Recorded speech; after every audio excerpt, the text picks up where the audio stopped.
Hi everybody, my name is Kara McIver and I am the YouTube Dietitian. On this channel, what I mostly focus on is young adult chronic disease prevention. So helping folks in their 20s, 30s, and 40s reduce their risk of developing chronic diseases, things like cardiovascular disease, type 2 diabetes, cancer, by explaining some of the just basic fundamental principles of good health, good nutrition, and try to help decipher what is real and important versus what is not real or not important when it comes to what to eat. So today I want to talk a little bit about the health at every size movement. The health at every size movement states that you can't understand someone's health just by looking at their weight, their dress size, their body fat composition, etc. Health cannot be determined simply by the numbers that describe our body.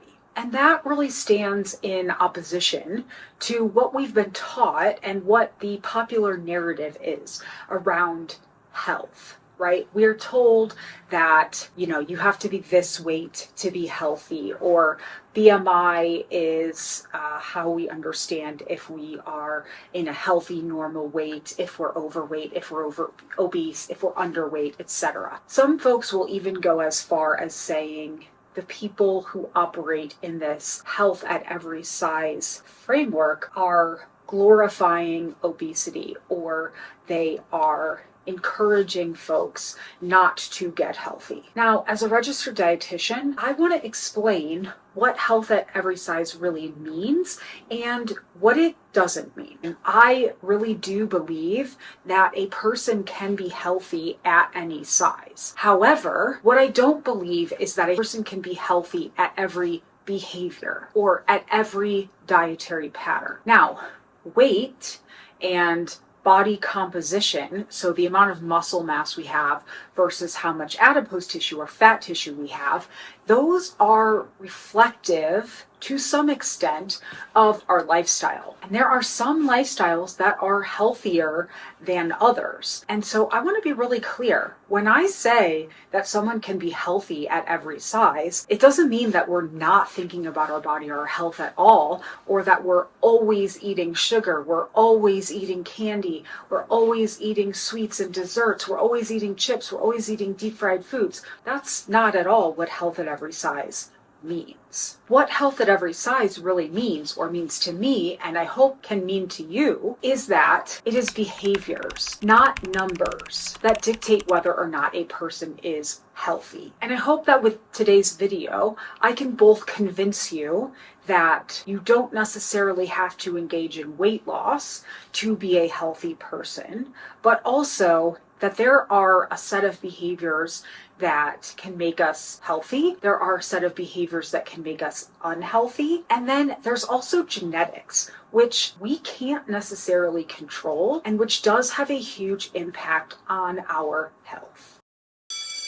Now, I'm a little bit going to get into teacher mode today. So let's say this is the whole spectrum of possible body weights or body compositions, right? So this could be either weight, this could also be body fat percentage. Could be either one, doesn't really matter. This could be, let's say, 0.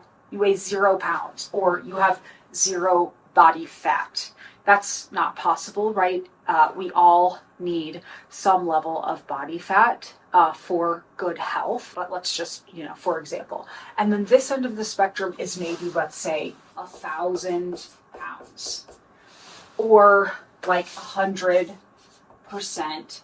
body fat. Doesn't really matter, right? This is the whole spectrum of weight or body composition that could be achieved. Now, the first thing that I want you to understand is there are certain cut points for everyone. That's genetics.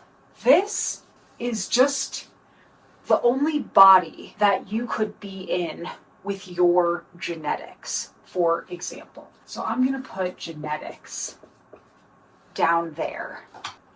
Whether your body fat percentage or your body weight falls here or here really depends on lifestyle. And this is how much and the type of exercise that you do, how you eat, the amount of calories you eat, the macronutrients, the micronutrients that you eat, how much sleep you get, how stressed you are, how much non-exercise activity you get in a day. That's what's going to dictate where in your genetic capacity your body weight or body composition falls. Now, again, it's going to be pretty damn impossible for you to fall out here or out there. There are some theories that say we're pushing this up because we, as humans today, don't have any real predators like we used to. In the past, way back in the past, when we were, say, cavemen, if we were at a higher body weight or higher body fat percentage, then we would be most likely to be, say, eaten by a predator because we'd be, the slowest of a pack, for instance. And so these people who are on this end were less likely to reproduce. But now, because we don't have the same predation, because we don't have the same circumstances where there might be, a woolly mammoth or something to come eat us, we may be pushing the upper end of our genetics up. That may be totally possible, right? But on an individual basis, like what you need to be worried about right now is that where you fall in your genetic capability is going to come down to lifestyle. Let's say that's blue. Now, what Health at Every Size says is that there is a set of unhealthy behaviors that can put your body weight there, low, right? And even if our traditional markers of health, like BMI or ideal body weight or body fat percentage, says that this is a healthy number, you could be engaging in unhealthy behaviors. That could be things like restriction, intentionally under eating your caloric needs. It could be things like smoking instead of eating, or just smoking in addition to eating. That is an unhealthy behavior that is increasing your risk of cancer, increasing your risk of chronic diseases, but it's keeping you at this number that someone in the past has dictated is a healthy number. Now, there's also a set of behaviors that could put your body weight right there that are healthy. That's going to be kind of our green arrow. So maybe this is meeting the exercise guidelines, which say 150 minutes of moderate intensity exercise per week plus 2 strength training sessions. This could be not smoking, wearing sunscreen when you go out in the sun, managing your stress, having a good social network. Those are behaviors that you can engage in that might put you at this number that we've deemed to be healthy. So this is a set of healthy behaviors that is going to improve your health, and it just so happens to put you at a certain weight. And there's also a set of unhealthy behaviors that you could be engaging in that puts you at a certain weight that maybe someone says is healthy, but these behaviors, again, if it's smoking, if it's restricting your calorie intake, then you are you may not have the nutrients to reduce your risk of heart disease, to reduce your risk of cancer.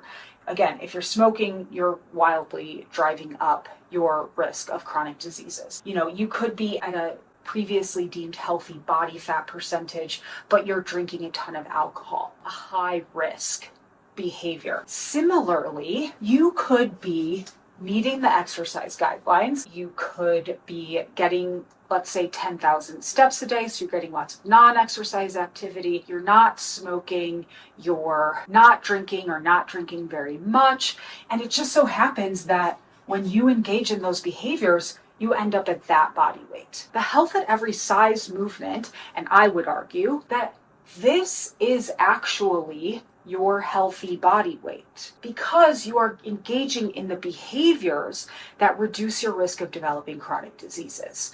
And so just because your body weight is higher or your body fat percentage is higher than what we've traditionally deemed as the right number, if you are engaging in healthy behaviors, then that is a healthy body weight for you. Now, similarly, if you are not exercising or not exercising very much, if you have a very high stress lifestyle, if you are feeling really isolated, you don't have anyone to talk to, if you are hitting the drive-through, if your isolation or depression is causing you to binge eat, it's keeping you away from exercise, right? If you're not engaging in healthy behaviors and your body weight ends up there, then this isn't a healthy body weight, because the behaviors that you're engaging in that put your body weight there are increasing your risk of chronic diseases. So it's not that this number is inherently